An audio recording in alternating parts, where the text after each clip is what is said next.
With the 2025 trade deadline just around the corner and a dozen postseason spots up for grabs, every baseball fan wants their favorite MLB team to make the big move. There's hundreds of examples of mid-season swaps that paid off massive dividends for a contending team in need of a final piece. Inversely, there's plenty of teams in baseball history who found the stars of tomorrow by trading away an elite player or two today. The trades we're going to mention in today's video are the rare examples where neither of those things happened. Here are the worst lose-lose trades in recent MLB history. This is also a part 2, so if you're hungry for more, check out the first video. Our first trade takes us back to the 2013 season. After consecutive World Series appearances and 3 straight playoff berths overall, the 2013 Texas Rangers began to feel their grip on the American League West Division slipping. They sat 4 games back of the division lead come the 2013 trade deadline at the end of July and looked to make an impact move for a starting pitcher. Texas was dealing with numerous injuries to the back end of their rotation, and they needed a reliable weapon to back up the dynamic duo of sophomore Yu Darvish, who'd finished runner-up in American League Cy Young voting, and left-hander Derek Holland, who was pitching the best season of his career. With limited options available across the league, Texas paid a high price for the best rental available, which was right-handed pitcher Matt Garza. After getting sent from Tampa Bay to Chicago 2 years earlier in the Chris Archer trade, Matt Garza had established himself as one of the most dependable pitchers in the game. Garza was one of just 9 pitchers from 2008 to 2011 to pitch at least 180 innings with an ERA under 4 in each of those seasons, alongside 5 other Cy Young Award-winning pitchers. The sinker baller wasn't the flashiest arm in the league, but as the former 2008 American League Championship Series MVP, he had developed a reputation around the league as one of the more respected starting pitchers in the game. After pitching to an ERA 22% better than league average by ERA plus in the first half for the Cubs, the price for Garza's services via trade became steep. While the number 1 prospect in all of baseball, Jurickson Profar, was off the table, Texas dealt away multiple top prospects in their system, including number 22 ranked infielder Mike Olt, who ranked 6 spots higher than Francisco Lindor at the time, to put it in perspective. In the swap, the Cubs also received Texas's number 5 prospect Justin Grimm, number 14 Carl Edwards Jr., and number 23 Neil Ramirez, who were all pitching prospects. While each of those pitchers would turn in solid seasons for Chicago down the road, none truly moved the needle like scouts may have assumed, especially considering they all spent time as starting pitchers in the minor leagues, but only aided the Cubs as bullpen pieces in the major leagues. While they failed to replace Matt Garza's innings in the rotation with this move, the initial hope was that third baseman Mike Olt would sustain the lineup as an MLB caliber power hitter for years to come. However, the strikeout issues that Olt displayed briefly in his cup of coffee with the Rangers big league club remained a problem once he switched uniforms. In his lone full season in 2014, Mike Olt registered both the lowest batting average and highest strikeout percentage of any hitter with at least 250 plate appearances. By next season, he'd be claimed on waivers by the Cubs' crosstown rival and would play just 30 more games in the big leagues before his time ran out. While the Cubs failed to recoup much value from their prospect package, the immediate feeling must have been that they had fleeced the Rangers, considering Matt Garza's performance in the second half of the season. While his first 2 starts were some of the best of his entire year, his performance tapered off greatly in the final 2 months of the 2013 season. His 4.89 ERA in 11 starts from August to October was a bottom 10 mark in all of baseball. Even with 91 wins on the year and 7 straight wins to close out the regular season, the 2013 Texas Rangers lost Game 163 and failed to reach the playoffs for the first time since 2009. Considering both sides, I think this is a pretty easy lose-lose trade. Now, some of you may consider this next entry a bit of a stretch where one side definitely lost a bit more than the other, but I think with a little bit of context, I feel comfortable calling this one a lose-lose swap. Back in 2015, the Toronto Blue Jays had finally put the pieces together to compete in the American League East Division, vying for their first postseason berth in over 2 decades. They had endured the longest playoff drought of any team at the time, going back to their consecutive World Series wins of the early 1990s. Toronto was an offensive powerhouse, finishing the season with 3 different players who had a 900 OPS or better, one of them being that year's MVP winner, Josh Donaldson. Still, the team looked to add more firepower in the lineup at that year's trade deadline and found themselves landing an icon of 2000s baseball.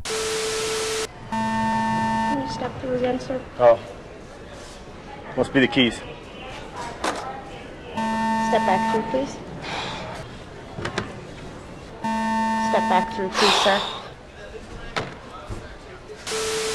Despite years of injury troubles to that point, Troy Tulowitzki was still widely recognized as one of the most talented shortstops in baseball. In his prior 2 seasons before 2015, Tulowitzki missed over 100 games combined, but when he was on the field, he was one of the most valuable players in baseball. He racked up over 10 wins above replacement, hit well over 300, and posted an OPS over 50% better than league average by OPS Plus, despite playing his home games at Coors Field. He ranked second in MLB for each slot of his triple slash line, and his 974 OPS was only outdone by Miguel Cabrera, who managed a Triple Crown victory in this 2-season window. In 2015, Troy Tulowitzki was off to a similarly hot start in the first half, hitting 300 while also not missing any substantial time this time around. But with the Colorado Rockies uncompetitive in a difficult National League West division, the franchise looked to free up roughly $100 million of future payroll that would be owed to Tulowitzki through the 2021 season. Wow, the Rockies looking to free up a bunch of money on a generational player at an inopportune time? Where have I heard that before? Time is a flat circle. This mindset made Toronto a perfect suitor, with plenty of payroll free to be allocated and the organization hungry to go all in. The Blue Jays would acquire both Troy Tulowitzki and David Price in an explosive trade deadline for the team, going all in despite being only 50-50 with a second place ranking in the division at the time of the trades. While their new southpaw would dominate down the stretch to aid a struggling starting rotation, Troy Tulowitzki had difficulty adjusting in his new uniform. Of qualified hitters from August to October in 2015, Tulowitzki's 659 OPS was 15th worst in the American League among all qualified position players. He also missed 2 to 3 weeks of September baseball with a cracked shoulder blade. It was a difficult time for the 5-time All-Star shortstop, who was reportedly irate with the Colorado front office for keeping the trade discussions secret from him before the deal was finalized. The blindsided Tulowitzki's struggles did not hinder the Blue Jays' run in the final 2 months much at all, however, as the club went 43-18 after his acquisition to win the division title. Tulowitzki would return in time for their playoff run, hitting just .205 in 11 games. I initially said that some people might not view this as a lose-lose trade because Troy Tulowitzki would return to form in 2016. He played in over 130 games and hit at a league average rate for a 3-WAR season. But for the $100 million that the Blue Jays would take on in this trade, Tulowitzki's tenure in Toronto was hardly worth it overall. He played just 66 games in the 2017 season that followed, then missed 2018 entirely, resulting in Toronto releasing the shortstop. Yeah, you can make the argument that they might not make the playoffs in 2015 without Troy Tulowitzki, but there's also no denying that taking on the contract sent the franchise into a tailspin that they wouldn't recover from for years. But Tulowitzki was one of many pieces moved in this deal, leaving us still with plenty to discuss. On Toronto's side, they also acquired veteran reliever LaTroy Hawkins, who did give them 18 games of solid relief in the final run of his career at age 42, and also did so while looking like prime Lance Reddick. You need a new desk. The Blue Jays sent away their own shortstop, Jose Reyes, who was clearly showing signs of slowing down at age 32. But in typical Rockies fashion, they made a bizarre financial decision in this deal, taking on nearly $50 million of salary owed to Jose Reyes from a previous free agent contract signed back in 2011. So when I initially said that they saved $100 million, they actually only saved roughly half of that. Reyes' performance dipped even further once he switched uniforms, and in that offseason, a disturbing domestic violence arrest triggered his release from the organization entirely, still with that money owed. But the Rockies were banking on the other side of their package panning out, which would be the pitching prospects. The most notable piece was right-handed pitcher Jeff Hoffman, who was the number 3 prospect in Toronto's system and a top 50 prospect in all of baseball before 2017. While he's now known as one of the better relief pitchers in the game back with the Toronto Blue Jays, Jeff Hoffman endured some extremely difficult seasons in Colorado. Over the course of 5 years with the Rockies, Hoffman pitched to an ERA well over 6 as both a starter and reliever. In this 5-year window from 2016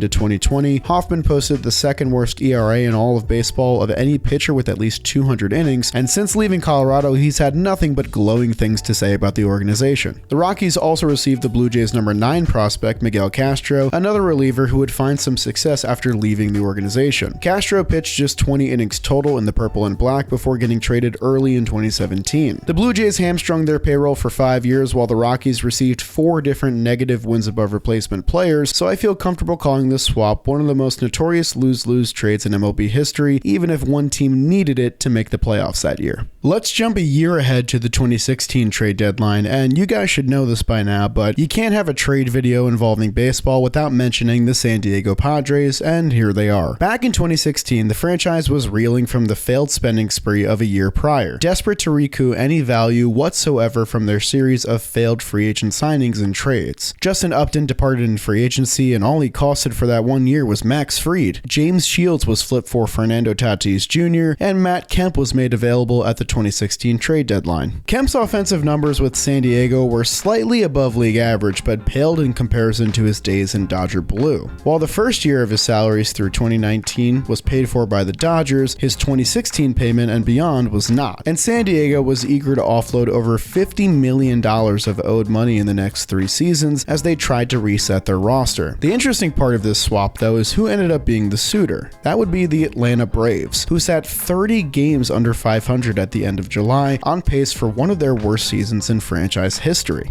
Ownership rationalized the move by saying it was one to help the team in the future, but now entering his 30s, Matt Kemp simply wasn't the player he used to be in years past. Kemp finished the 2016 season strong with a dozen home runs in under 60 games in his new environment, but he continued to play at just a league average rate offensively in the season that followed. His value was hurt tremendously in 2017 by his negative 17 outs above average in left field, which was the worst range factor of any qualified MLB outfielder that season by a large margin. By 2018, his contract would be dumped via trade yet again, and funnily enough, he ended up back with the Dodgers, putting together his best season in years to help the club reach the World Series for a second consecutive season. The semantics of this initial trade to Atlanta get even more confusing when you factor in the return package for San Diego, which was former top international prospect Hector Olivera. After he defected from Cuba, the third baseman outfielder hybrid signed a 6-year contract worth over $60 million